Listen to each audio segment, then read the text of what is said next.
Okay, cool. So the setup, I'm just going to call it the setup or setting the foundation. Setting the foundation is extremely important. There's going to be two potential transitions on the phone call. One transition, I want to give credit where credit is due, right? Because I wasn't the one that started doing this. Mariana was. And that's in the very beginning when they don't qualify. And I would write this stuff down if you don't have the best memory. And even if you do have the best memory, I'd write it down so you can go back and review it. Is the first potential transition to a secondary product is going to be when they don't qualify.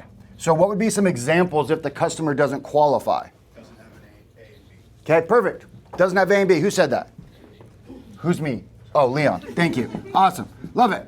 They don't have A and B. But what if they just have A? Can we help them with the Medicare Advantage plan? No. Okay? We've all been here long enough. It doesn't matter. But what if they say they have A and B, but they don't on their marks? Can we help them? What if they promise? No, we can't help them, okay? Marks has to show they have A and B. What would be another person that may not qualify, not just based on Medicare standards, but who else's standards do they have to qualify to work with us? Okay, that's not wrong. I was thinking, they also have to meet your standards. They have to meet your standards. They have to meet your standards of the type of customer that you want to work with. Does that make sense? Do you want to work with somebody that changes every single month? No. How long does a policy have to stay in the books? 3 months. Okay, true for Andrew. But for y'all to get paid, how long does that stay in the books? Right? A month and a day. A month and a day. So if they change every single month, that means most likely they're going to change before you get the opportunity to get paid. Also, if you're trying to make this a career, it's called mailbox money, right? You get residuals. You get residuals, so work with the proper clients. Oftentimes we look at the short-term gain and not long-term potential consequences, right? Not that it's a huge consequence, but I'd rather write better business and then get paid next year and the year after if possible. Follow? Okay, so if they're a chronic changer, might be another person. Who else? Or what else? Oh, who said certain VA coverage, right? Certain VA or employer coverage. Anybody that doesn't qualify based on Medicare guidelines or company standards or your standards. Does that make sense? So let's pretend that they are on, and this does happen, we've done an appropriate needs analysis. Here's the key word. We've done an appropriate needs analysis. And they legitimately are on a plan that fits their needs best.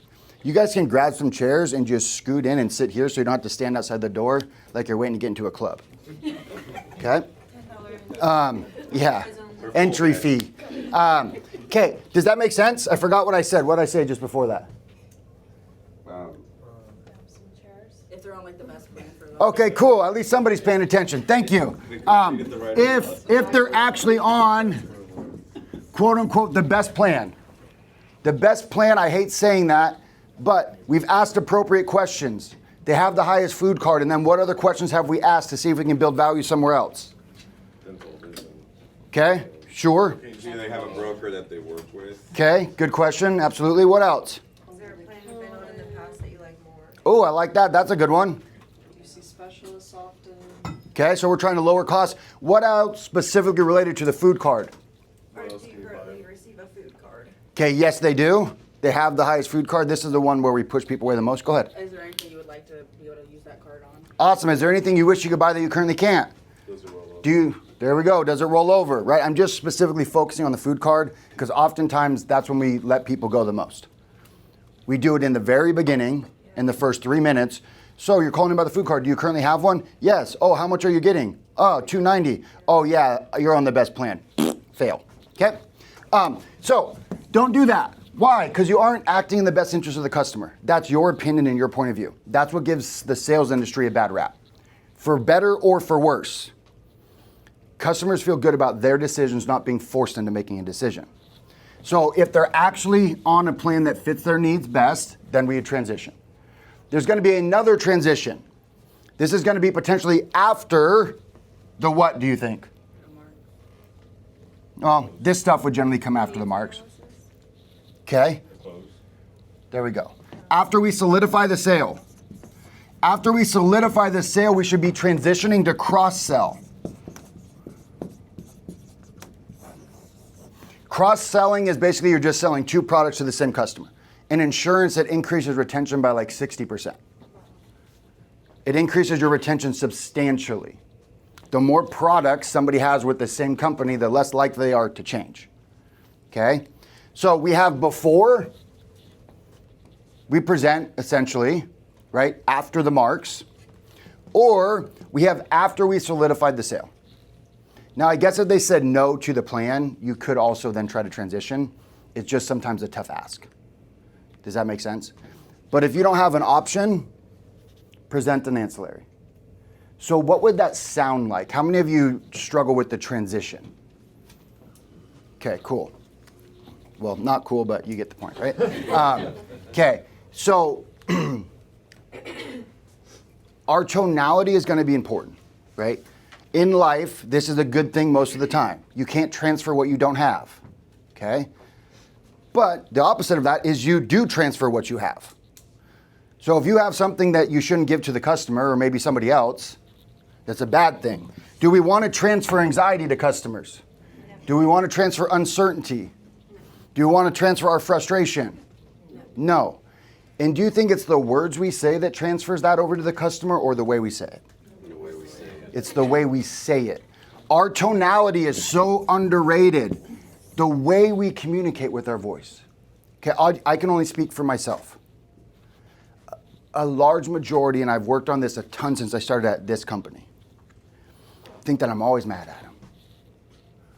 Right? I'm always upset. Sometimes that's true. Nothing related to anyone in this office. I have my own life problems as well, right? But for me personally, I have to be extremely conscious of my tonality. I have to be extremely conscious of my tonality because the message people hear is not always about the words we say, but it's about the way we say it. Does that make sense? So if we're actually being honest with ourselves, how many of us are really paying attention to our tonality on the phone? So when a customer gets upset, are we letting our physiology, what happens in our body, then affect our tonality, which then gives a different message to the customer? Are we able to take a deep breath? And here's the secret. It's easy to talk about the what, but most people miss the how. Anytime you're feeling uncomfortable on the phone, just take a deep breath and do like one alligator or 1,000, 1,000, 1,000 in your head, and then respond. And then respond and pay attention to your tonality. Does that make sense? Guess what? This will do wonders in your personal lives too. If you're about ready to get in an argument, just sit there, take a moment, breathe. And then am I reacting, which is emotional, or am I responding, which is emotional intelligence? So this is going to be the biggest thing, is our tonality. It's less about the words and it's more about the way we say it. So when we're getting ready to transition, there's two key areas, okay?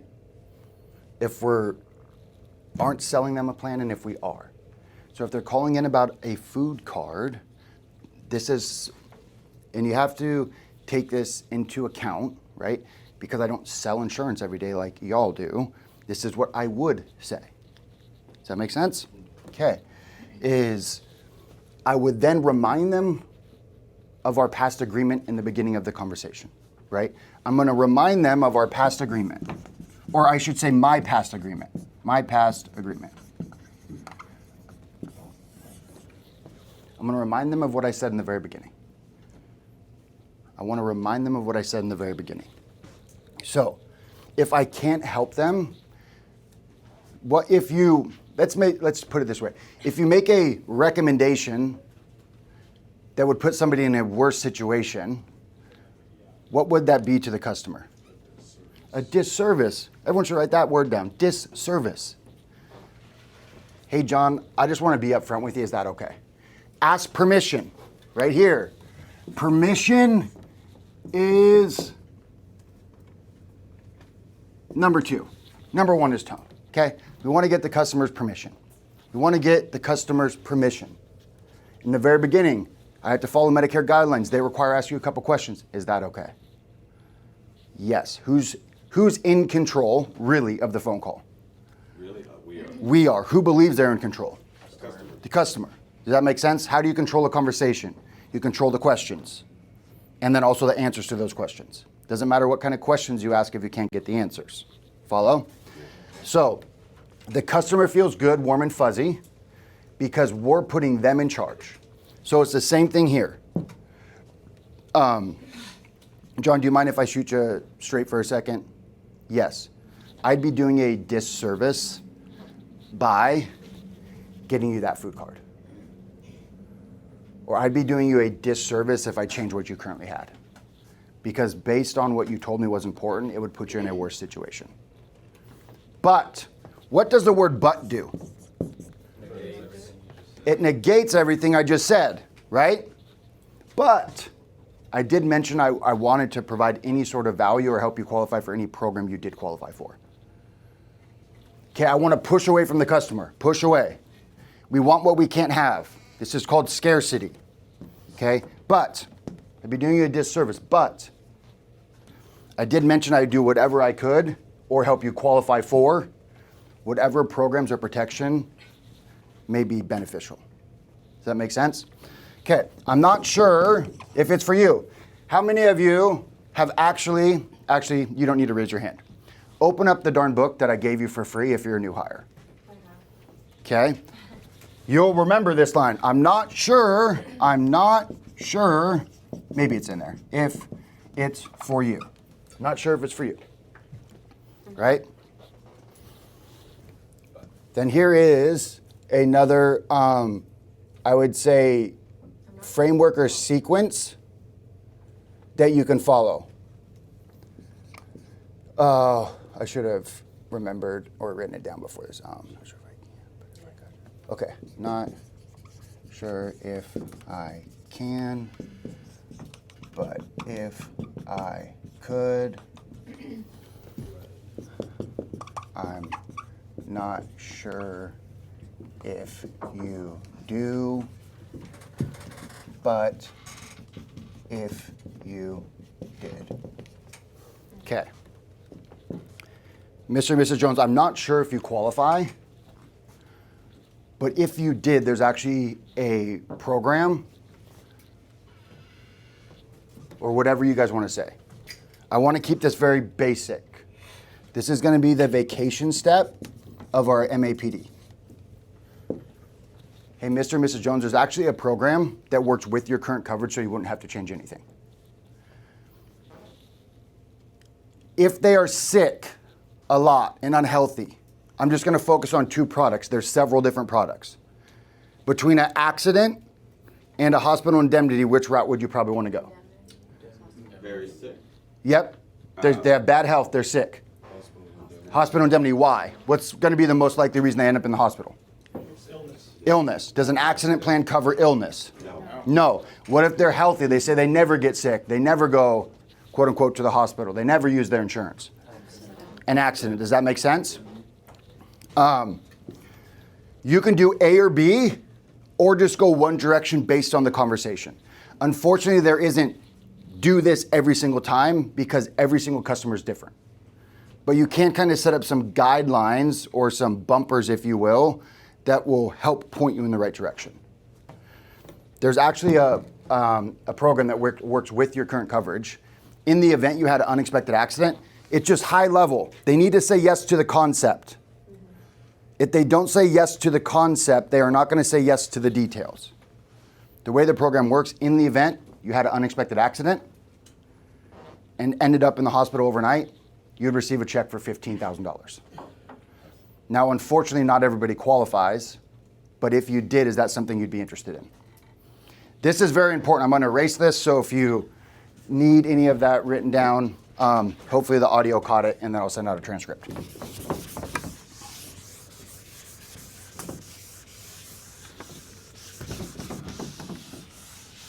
This is very important. I want to say it's, oh gosh, what is the book? The red herring book. Objections? That's what it's called. The book's called Objections. You all should read it. I'll send it out in the chat. Okay? Do not get fooled by this question. What do you think the number one question is the customer asks when you set the frame and sell the concept of the product? Okay, they go, how much is it?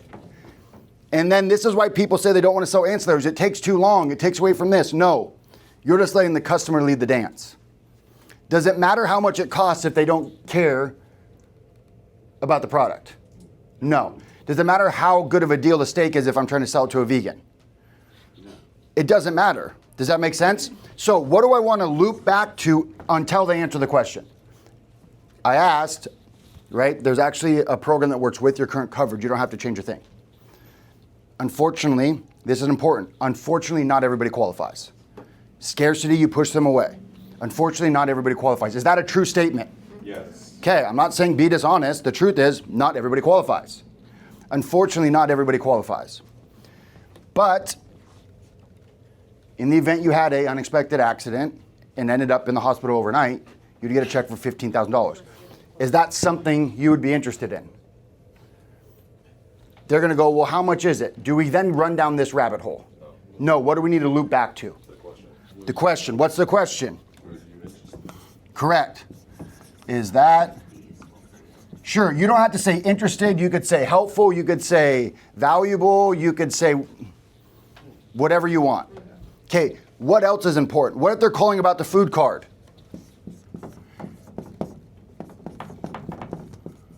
What if they're calling about the food card? And they go, well, I want the food card. Go ahead. If you're presenting that, you were still putting money back in their pocket, so you could tie that. So. Okay, so what's the original problem? Money. You're going to go, but this costs money. It sure does. Yeah. But what's the quote-unquote return? Insurance isn't bought for investment, but we'll just say return. What's the ROI? It's crazy. Yeah, that's great, yeah. It's like astronomical. Mr. and Mrs. Jones, what do you think the likelihood? Actually, I'll go over that in a second, okay? Money is the number one problem. All sales is. People overcomplicate this business because then it helps them sell courses and books and all kinds of stuff. Let me tell you sales. Find a problem, provide the solution. That's it. That's how simple this business is. We just overcomplicate it. Find a problem, provide a solution. So why is that important? Because this is the problem. They wanted a food card, they have a shortage of money, or they want more money. Are we all on the same page with this? Does this make sense? Because now I'm going to tie back to the number one problem. What about the food card? Yeah, unfortunately, I'd be doing you a disservice. There is a food card available, but let me ask you this. If you couldn't see any of your doctors and all your other coverages went down, would you still want the food card? Right? Just give them the truth. Yes, there is one available, but I think I'd be doing you a disservice if I got you that food card. Because it'd be with a different company, your doctors wouldn't be covered, and all your costs would go up. I mean, would that be worth the $50? What might the customer say? Or what if they say yes? Then what are we going to do? Sell them the MAPD plan. Does that make sense? Either way, it's a win. But who's making the decision? They are. The customer is. The customer does not care how great the value is unless they feel like it's their idea. What happens, and this is a little bit of a tangent, but it's so important. When we hear the word no, what do we want to do as sales professionals? Get fair, hang up. I like it. Hang up. Say that? Yell at Okay. Jackson, yell at him. I don't disagree. Okay. We want to try to turn this into a what? Yes. We want to try to turn this into a yes. That is wrong. Okay? It's pretty rare that I say that's wrong. Normally I say you can have your own opinion. But that is incorrect. Now it becomes me against you. What you want to do when you hear no is you shouldn't be like, oh, bummed out. You shouldn't be turned off. You should be turned on by the word no. It's kind of counterintuitive. Why? Because no gives me the opportunity. True. Consent is always number one, okay? Thanks for the clarity. So, when you hear the word no, in sales specifically, when you hear the word no in sales, what that does is it provides you an opportunity to gather information. And if we're solving problems, what do we need to identify problems? Questions and information.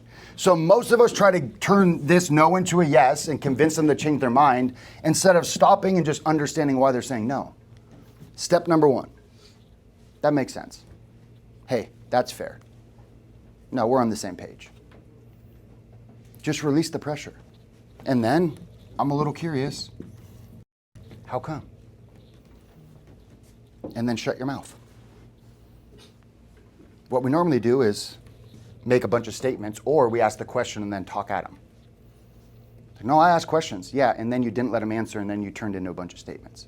Okay, so when you hear no, it's an opportunity to gather information. Take a deep breath, count to 3 alligators or 1,000s or whatever you need to do in your head, and then just try to gather information. Does that make sense? Okay, so back to this loop. Is that something you'd be interested in? Until they answer that question, do not move on. Well, how much does it cost? Great question. Before I get into any of that, is it even something you'd be interested in? Well, it depends on how much it is. Awesome. Money aside, let's pretend you could afford it. Is that something you'd be interested in? But what about this? I'll be more than happy to go over that. Before I do, is it even something you'd be interested in? Well, how do I qualify? Great question. Before I go over all of that, is it even something you'd be interested in? Right. Well, just tell me how much it is. Well, Mary, what would be the point of telling you how much it is if you aren't even interested? The truth shall set you free in this business. We just have to learn how to communicate the truth. Does that make sense? Do not get stuck in this price rabbit hole, because then you'll spend 30 minutes with somebody that's not even interested because you thought they were when they asked how much it was. Does that make sense? So what are we going to do when we go, is that something that would be helpful? Is that something that would be interested? Is that something you think would be beneficial? Would that be worth a conversation? And they go, how much is it? Someone raise their hand and then tell me what they'd say. Go ahead, love it. Before we get into all of that, is it even something you'll be interested in? Love it, that's what you do. Well, it depends on how much it is. That's fair. So let's pretend you could afford it. Is this something you'd even be interested in? No, I'm on a fixed income. Okay, got it. So it sounds like you're on a fixed income, but if you could afford it, do you think it'd be helpful? Yeah. Because then we're going to get objections to the surface. And then we can start addressing objections before we waste time getting into pricing and quoting and all those other things. Who raised their hand? Oh, I did. I was just gonna say I normally pivot to like, well, we can I can try and configure this out here in just a minute. Mhm. Again, not everybody qualifies. Yep. So I'd have to see if you do qualify before I do get the price. Mhm. But is that something that you would be interested in? Okay, cool. Nothing wrong with that. I'm just not going to then see if they qualify until they tell me they're interested. Follow? Yeah. Okay, so at this point, what do you think is going to come up? Objections. Okay, so what do you think are the most common objections? Can't afford it. Okay, awesome. Need to talk to my spouse. Okay, cool. So let me, in this, because it's a different product, it could potentially change, but this is what you should be asking in the very beginning. The best salespeople aren't the best at getting past objections, but generally they do get past them very well. They're the best at preventing them. So in the very beginning, hey, in the event I'm able to help you on this phone call, and like I said, there's a couple different ways I can do that. Is there anything else, write this down, is there anything else that would need to happen or anyone else you want to talk to before moving forward today? Okay. Can you repeat that? Yeah. Is there anything else that would need to happen or anyone else you'd want to talk to before moving forward today? Until I learned that or started using that anchor, it probably cost me hundreds of thousands of dollars in the real estate business. Because I started negotiating against myself with contracts and offers. And then the customer always said they needed to think about it. Once I figured this out, I'm not giving them an offer until they'll say yes, because the offer doesn't matter if it's a still a no. I kept raising my offer, and it was a no, no matter what. Does that make sense? Go ahead. Sorry. Yeah. Want me to say it again? So I got that anybody that you need to talk to. So is there anything else that would need to happen? What's the anything else? What are some else that happens on the phone that the customer said they want to do? Doctor's appointments. Review the plan material. Got it, review it, call a doctor, call a company. There's a ton of, what? Call an agent. Does that make sense? Is there anything else that would need to happen? Or anyone else you'd want to talk to before moving forward today? Now that doesn't mean if they say, yeah, I'd want to do ABC, that we end the phone call. We just know we need to start to address those things throughout the phone call. Does that make sense? Yeah. Do you need me to say it again, Mariana? No. You got it? Okay, go ahead. Where in your work track would you ask that? Where, like in the call flow? Yeah. Okay, cool. So I want to make it organic, and I don't want it to seem like an interrogation. It's extremely important, right? So depending on, okay, let me try to give you an easy answer. If I'm concerned about their ability to make a sound decision,